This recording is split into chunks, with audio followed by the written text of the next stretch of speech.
Hello, what is up all of you beautiful subscribers? Welcome back to the Jack Chapple Show. What we are talking about today are 8 things that everyone should do with their money. Now, we don't have the big whiteboard that I normally have because you guys probably know that it is broken. I'm trying to fix it, but we have this small little whiteboard here, which I will be writing on, and hopefully this screen color doesn't change too much. So anyways, we're going to start off here with number 1. What is something that everyone should do with their money? Well, the very first thing is save. Oh, this is not going to be good. Save 8 to 10%. Okay, so 8 to 10% of your income should immediately go towards, just saving it. Save it, build up some sort of an emergency fund, I guess, right? And one good way to do this actually to make sure you have some sort of savings is that even putting this into like a 401k or something like that, have it so that it immediately 8 to 10% of your income immediately goes into the bank or into some savings account that you can't access. Not your checking account, but into some sort of savings account that you cannot access. Now, ideally, this number is actually roughly 20%. So most people should be saving 20% of their gross monthly income. So for example, if your gross monthly income is, I think the average would be roughly $3,000 for the average person. For the medium income earner, it's $3,000 a year. Not household. Household, it's $56,000. For the median person, for one person, it's roughly $34,000, $35,000, $36,000 a year. So how much should you be putting away each month? Minimum roughly $360 is what I would say. Preferably $720. You just put into a savings account to build up an emergency fund. Now, what happens after you build up that emergency fund? Well, here we go. After you build up that emergency fund, you don't need to save up 8 to 10% necessarily. You should save up, so by the way, your emergency fund should be roughly 3 months of your expenses. Minimum 3 months of your living expenses, so that includes rent, that includes utilities, entertainment, food, all that. Minimum 3 months, preferably 6 months, so that if you get fired, or if your company goes to crap, if you're an entrepreneur or whatever, you can live for at least a few months without having to go move back with your parents. So that's it. Invest. So the next thing you should do is invest roughly 10%. So after you save up, you should still save up 2, 3, 4% afterwards after you build your emergency fund. However, after that, you should be investing roughly 10% of your income. Again, preferably higher, right? Preferably 10 to 15% of your income you should be investing. Actually, one more thing I forgot to mention. I'm going kind of off the rails here, is that build up your emergency fund, and then I'm going to do the Dave Ramsey thing here, is you got to pay off your debt. That's the wrong Southern accent. Damn, I'm being racist. That's okay. I would say build up your emergency fund and then pay down your debt, because even though I'm not against debt like Dave Ramsey is, I'm not completely against it. If it's credit card debt, if it's student loan debt, if it's auto loan debt, pay that off first before you start investing, because you're going to get a higher return on that than anything else. Imagine actually having, if your payments for your bad debt is a few $100s a month, imagine that being paid off, and then you have an extra few $100s a month to spend or to invest. That's going to accelerate your wealth into the future. So I do recommend, I'm pulling a Dave Ramsey here. This was supposed to be about other things too, but essentially you should be saving first, pay off your debt, then invest 10% of your income or more. Okay? So we're going to move on to number 3 here. So we're going to say full debt. We're going to say full debt payment, okay? I'm writing full debt, but it means full debt payment because, damn, this board is really, really small. So what you should be doing here, we don't even need the board, do we? Well, I'll keep writing on it afterwards. So we're going to be saying here, so pay your debt off in full every single month. Never make minimum payments. Make full payments. Never get behind. Because why is that? It could be the worst thing you do for your financial life. For a lot of people, you get behind on your payments once, you might be stuck in the debt cycle. Plus, if you get behind on your credit cards, for example, and it's $1,000 you're behind, you're charged an extra 18% on that. 18%. If you could get that kind of return in the stock market, you would be the greatest investor of all time. An 18% positive return. 9% is really good. Half of that is good. So imagine you're essentially being charged It's like losing 18% in the stock market. That's what you're doing if you're getting behind on your debt payments. So never ever get behind on your debt payments. That's one of the things that everyone should be doing with their money. Use that, pay it down in full every month. Who cares? If you shouldn't go out to the movies that month, or maybe you for whatever reason, you don't need that extra little thing which is going to make you go behind on your payments here. Oh, it's just an extra $50 over my limit. Well, that can become more into the future if you get behind and keep getting behind. Okay, so we're going to move on here to number 4, which is how do you spell fiduciary? Fiduciary. I think that's how you spell it, right? Fiduciary? I'm not quite sure. So when you are picking some sort of financial advisor or financial consultant, make sure they are a fiduciary. So what does that mean? It just means that they are legally, obliged to have your best interest in mind. So some financial advisors, I think 80% actually don't need to be a fiduciary. Actually, financial advisors, how they make their money is they essentially make commissions off of you. So you go up and ask them, hey, I want to invest in some sort of fund, or I want to invest in my future. I have $50,000, or we'll round it to $100,000 I want to invest into retirement or whatever. What should I do with it? The financial advisor will say, okay, we can put it into this account here. You'll see steady 6% growth over the next X amount of years, and it'll grow into $500,000 by the time you retire. Well, what they essentially don't tell you, which I think they have to kind of disclose it now, the rules may have changed, but they'll say that they'll pick up a 1 or 2% commission on that. They'll pick up a 1% commission, plus the fees that the fund that you're paying into for the fund is an extra 1%. So that 6% becomes 4%.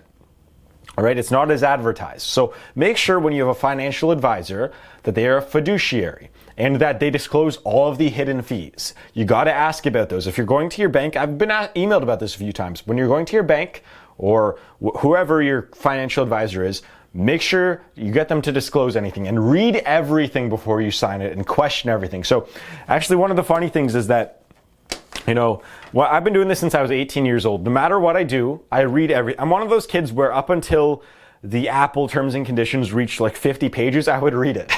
I would read all of it before I would sign it. And so I remember going once to, I was signing a lease for my condo a couple of years ago.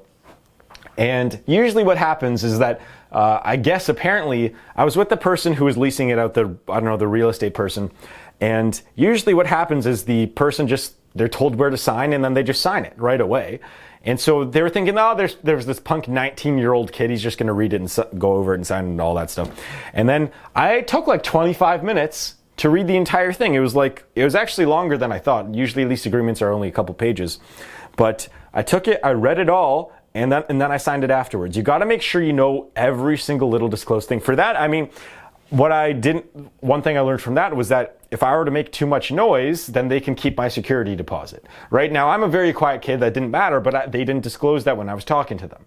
Right? Just hidden things like that, saying that they can keep your security deposit if they get noise complaints, then, it's just little things like that. This shouldn't just be for investing. This should just be for life in general. Just make sure you find out everything before you sign anything or hire an advisor or something like that, so on. So we're going to make, I think that number 5 here, oh yeah, sorry, we might actually only have to do 7 things here, because number 5 is very similar, but I think that, you know what, we'll talk about it anyways. Whenever you have any sort of extra money, we talked about this already, just use it to pay down debt. When you have any sort of extra money, so if it's $60 or $100, just use that and put it, it's electronic these days. You don't need to go to the bank anymore. You just need to transfer the money to your account, to your debt account, whatever that, usually it's a separate thing, right? I don't have any of those, so I wouldn't know, but and transfer it over, and then that's it. You leave it there. Any sort of extra money that you have any month, just put it directly into the debt, okay? Don't spend it just because you get here's what the moral of this point is that if you were to get a raise of, let's say you go from 50 grand to 55 grand, you're gonna have an extra, we'll say it's after taxes, okay? So you have an extra 5 grand to spend a year, which equates to roughly $460 a month, somewhere around there. $450 a month. You shouldn't be using that $450 to to go out. It shouldn't be to raise your living standards. What it should be used for immediately is to pay down all of your debt. Okay? Because again, after you pay down your debt, you're going to have an extra few $100s to spend, plus that extra $450. And so after you get rid of your debt, then you go towards investing more and then raising your lifestyle after that. That's what I recommend. So any sort of extra money, we're just going to move on from that. We talked about debt enough here. We're going to move on to number 6, and I'm going to run out of room here. Number 6 here is, we're going to talk about buying a home. Because I think that I haven't talked about this in a long time, guys. Because buying a home, there's kind of a there's a downside and an upside to this. So people always ask me all the time, like, should you buy a house?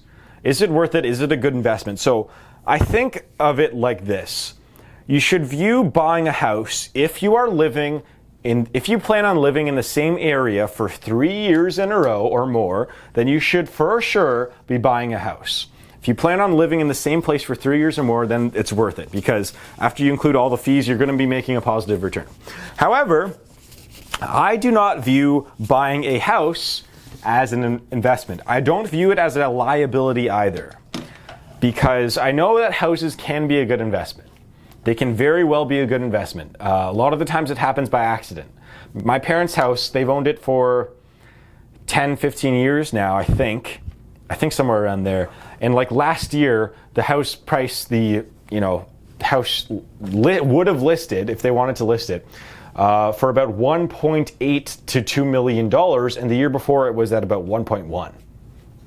Right, so just stuff like that. Like it can accidentally be a good investment where you can make $1 million in 1 year. That can sometimes happen. If you're in Silicon Valley, you bought a house in 1976, it's probably worth 10 times what it was worth then. Maybe even more than that. So it all depends here. But saying that, then there's, you bought a house in Flint, Michigan, and all of a sudden you can't even sell your house for anything. You can't even give it away. Or Detroit, same thing. So housing, I think it's a neutral. It's a neutral. It's not an investment. It's not a liability. But if you plan on living in the same place for 3+ years, then it is worth it. It is worth it because at least you'll probably get some sort of positive return out of it. But a lot of millennials these days, most of you guys out there, you guys want to jump around to jobs for some reason. Or you guys just want to, I don't know, you guys just want to move around and see the world, which is okay. I mean, that's cool. I mean, I don't know if I'll be moving around too much more than, a few hours out of the way there, a few hours there. I don't really know. Although if my company gets big enough, I guess I'll be doing the Elon Musk and getting states to kind of bid for my tax incentives for where I should have the company. But where was I going with this? Was that, so if you guys want to bounce around and keep bouncing around, maybe you're 21, 22, 23 years old, just graduated college, or maybe you're just been working a couple jobs, then just rent, okay? Just rent and get a job, get some good work experience, and save up a little bit. And then once you get a more serious job, once you go from the $40,000 a year job to a $70,000 a year job, then you start thinking about, okay, maybe I should settle down around here, maybe buy a house. Okay, that's a pretty good idea. So we're going to move on to the next topic here. Next topic is so that's right. This is have a budget. This is something that everyone should be doing with their money. Have a budget of some sort. And so I'm going to go back to my video called the 50-30-20 rule. I made a pretty good video on that.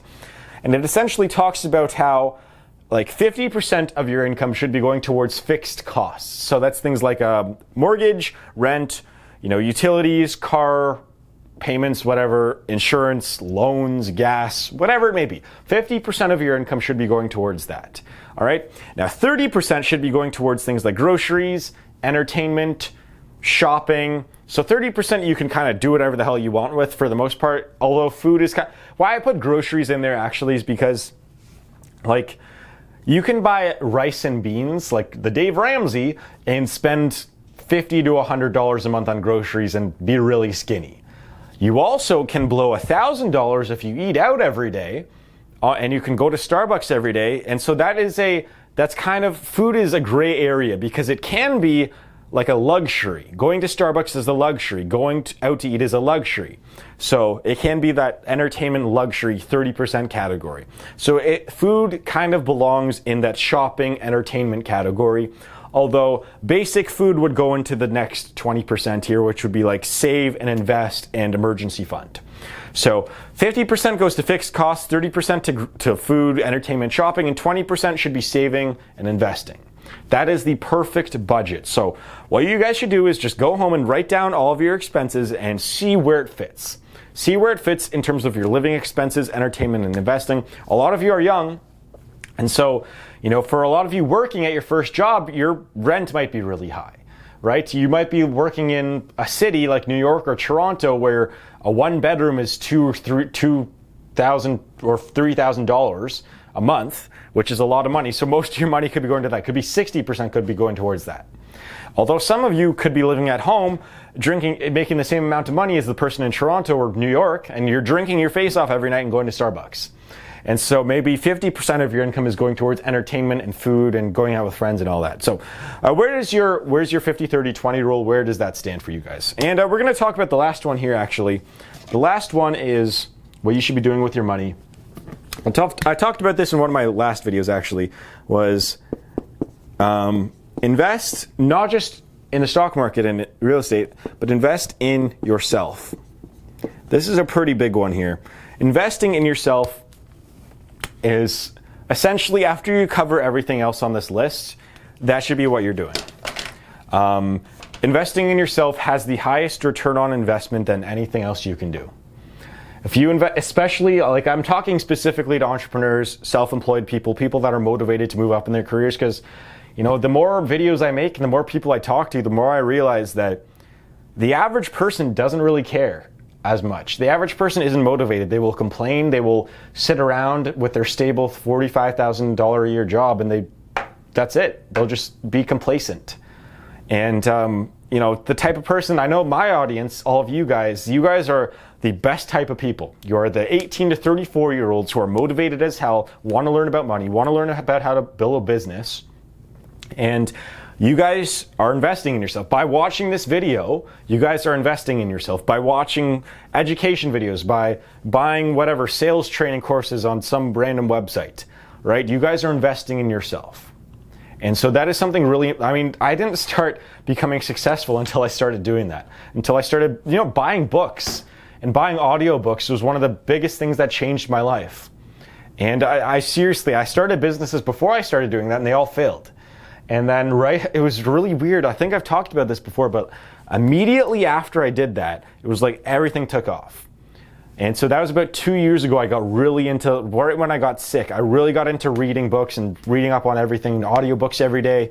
And that's when things took off. So seriously, just invest in yourself, read books, watch content like this, keep watching. And you can check out, if you want to do stock market stuff and learn how to build a business and all that, you can check out my programs in the link below. Maybe they're for you, maybe they aren't. I don't really know.